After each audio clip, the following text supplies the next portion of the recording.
Di sebuah desa di kaki bukit pegunungan Sumatera Barat, hiduplah seorang pria bernama Raka berusia 42 tahun. Ia bukan tokoh penting di mata negara, bukan orang kaya, bukan pula pemuka agama. Ia hanya seorang guru honorer di sekolah dasar negeri yang berdiri setengah roboh di tengah desa. Setiap hari, Raka berjalan kaki sejauh 3 kilometer, melewati sawah dan sungai kecil, demi mengajar anak-anak kampung membaca, menulis, dan bermimpi. Meski hidup sederhana, Raka memiliki sesuatu yang sangat langka, hati yang besar dan penuh welas kasih. Orang-orang di sekitarnya menyebutnya orang aneh, karena ia tak pernah marah meski dihina, tak pernah menuntut meski hanya diabaikan. Tapi Raka tidak peduli, ia hanya ingin satu hal, membuat orang lain merasa berarti. Namun hidupnya berubah drastis di usia 30 tahun saat istrinya Dewi meninggal dunia karena komplikasi saat melahirkan anak pertama mereka. Anak itu pun tidak selamat. Dalam sekejap, Raka kehilangan segalanya. Ia mengubur 2 orang yang paling ia cintai hanya dalam selisih 2 hari. Sejak saat itu, rumah kecilnya yang dahulu hangat berubah menjadi sunyi dan dingin. Tapi dari kesunyian itu muncul sebuah tekad baru dalam hati Raka. Jika ia tak bisa lagi mencintai dalam suatu rumah tangga, maka ia akan mencintai dunia dengan caranya sendiri. Suatu hari, Raka melihat seorang perempuan tua duduk di pinggir jalan desa. Tubuhnya kurus, bajunya compang-camping, matanya kosong. Namanya Maktun, seorang janda tua yang diusir anak kandungnya sendiri karena dianggap menyusahkan.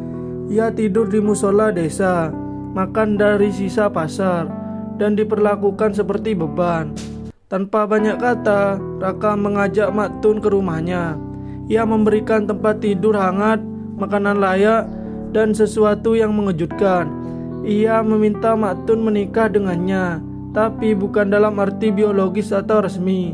Raka hanya ingin Maktun merasa punya rumah, punya nama belakang, punya seorang yang menganggapnya penting.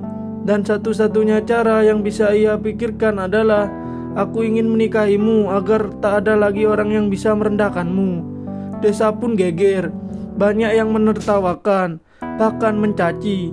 Bagaimana bisa seorang pria muda menikahi dengan nenek tua tak berdaya? Tapi Raka tak mengubris. Ia hanya tersenyum dan berkata, kalau sedikit kasih sayang bisa menghidupkan kembali harapan seseorang, maka apa tidak kulakukan? Kabar itu menyebar. Lalu datanglah perempuan-perempuan lain. Seorang janda korban KDRT, seorang gadis difabel yang ditelantarkan orang tuanya, seorang perempuan bekas pelacur yang tak punya tempat pulang. Mereka semua datang ke rumah Raka, dan kepada masing-masing Raka memberikan tempat, bukan sebagai istri dalam arti umum, tapi sebagai bagian dari keluarga cinta yang ia bangun dari luka demi luka. Hari demi hari perempuan-perempuan itu terus berdatangan. Mereka datang bukan karena cinta romantis, bukan karena mencari nafkah, tapi karena mereka menemukan sesuatu yang tak telah lama hilang. Pengakuan bahwa mereka layak dicintai dan dihargai. Raka tak pernah menolak satupun dari mereka. Ia menyiapkan ruang, membuat tempat tidur dari bambu, membagi makanan seadanya, dan menyebut mereka semua sebagai istri-istrinya. Bukan karena ia ingin menjadi raja atau laki-laki hebat, tapi karena ia ingin setiap perempuan merasa memiliki tempat di dunia ini. Ia tahu betapa besar luka yang mereka bawa, pengkhianatan, kekerasan, pengusiran, penghinaan, dan ia tahu bahwa satu-satunya yang bisa menyembuhkan luka-luka itu adalah cinta tanpa syarat. Lambat laun, rumah panggung kecil milik Raka berubah menjadi semacam komunitas perempuan yang hidup bersama dengan damai. Mereka memasak bersama, membersihkan rumah bersama, dan saling mendengarkan cerita-cerita sedih yang dulu tak pernah didengarkan. Raka membagi waktunya untuk mengajar di sekolah dan memimpin kegiatan sederhana di rumah, menanam sayur, menjahit, dan membuat kerajinan tangan. Perempuan-perempuan itu pun perlahan berubah. Yang tadinya murung mulai tersenyum, yang dulunya membisu mulai tertawa. Mereka menyebut tempat itu Pondok 100 Bidadari. Bagi mereka, Raka bukan sekedar suami simbolik, Ia adalah ayah, kakak, teman, dan penyembuh luka. Di desa, masyarakat mulai mengubah pandangan mereka. Mereka melihat bukan pria mesum atau pemuja poligami yang tinggal di rumah itu, tapi seorang manusia yang tulus sedang membuktikan bahwa cinta bisa hadir tanpa harus dimiliki. Namun seperti matahari yang bersinar terang pun bisa tertutup awan. Niat tulus Raka tak selamanya dipahami. Tak sedikit orang yang mencemooh. Sebagian menyebarkan fitnah bahwa Raka hanya menampung perempuan untuk memenuhi hasrat tersembunyi. Ada pula yang menganggapnya sekte sesat. Bahkan ada warga desa yang melaporkan ke pihak berwenang, menuduhnya melakukan praktik tak bermoral. Tapi Raka tetap tenang. Ia tak pernah membela diri dengan marah. Ia percaya waktu akan menunjukkan kebenaran. Di hadapan kerumunan yang mencibir, ia berkata dengan lembut, "Kalau menolong orang yang hancur dianggap sesat, maka biarlah saya tetap sesat dalam cinta." Ujian terberat datang saat seorang wartawan dari kota datang dengan niat mengungkap skandal besar. Ia tinggal beberapa hari di desa, menyamar sebagai relawan untuk mencari bukti kebusukan Raka. Tapi yang ia temukan malah membuatnya menangis. Perempuan-perempuan tua yang kini bisa tersenyum kembali, gadis muda yang belajar membaca di sore hari, dan suasana rumah yang penuh kasih, tanpa satu pun nada kekerasan atau paksaan. Alih-alih membongkar aib, si wartawan menulis artikel panjang berjudul "Pria dengan 100 istri dan hati seluas langit". Artikel itu viral. Tiba-tiba rumah Raka menjadi tempat rujukan bagi perempuan dari berbagai daerah. Para aktivis perempuan mulai datang. Psikologi dan dokter pun menawarkan bantuan sukarela. Rumah sederhana itu pun menjadi pusat pemulihan bagi jiwa-jiwa yang retak. Meski begitu, Raka tak berubah. Ia masih bangun pagi untuk menyapu halaman, masih mengantar anak-anak sekolah, dan masih menyapa setiap orang dengan senyum yang sama. Senyum orang yang mencintai tanpa pamrih. Waktu terus berjalan. Usia Raka semakin senja. Tubuhnya mulai melemah. Langkahnya tak lagi setegap dulu.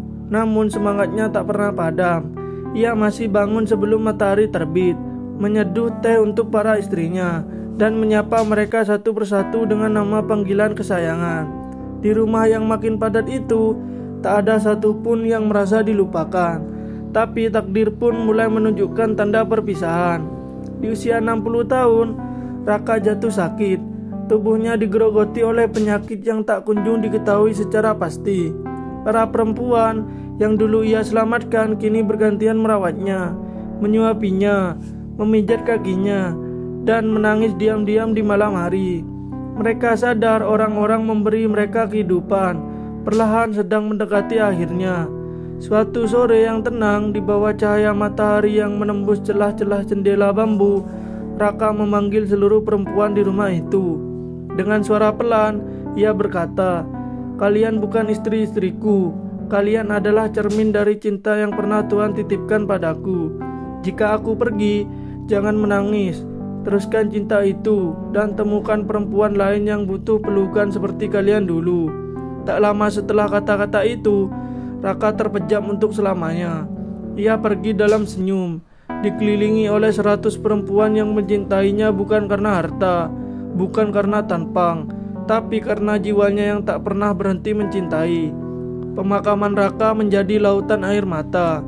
100 perempuan berpakaian putih mengiringi kepergiannya, bukan sebagai janda dalam hukum, tapi sebagai jiwa-jiwa yang telah disembuhkan oleh kasihnya.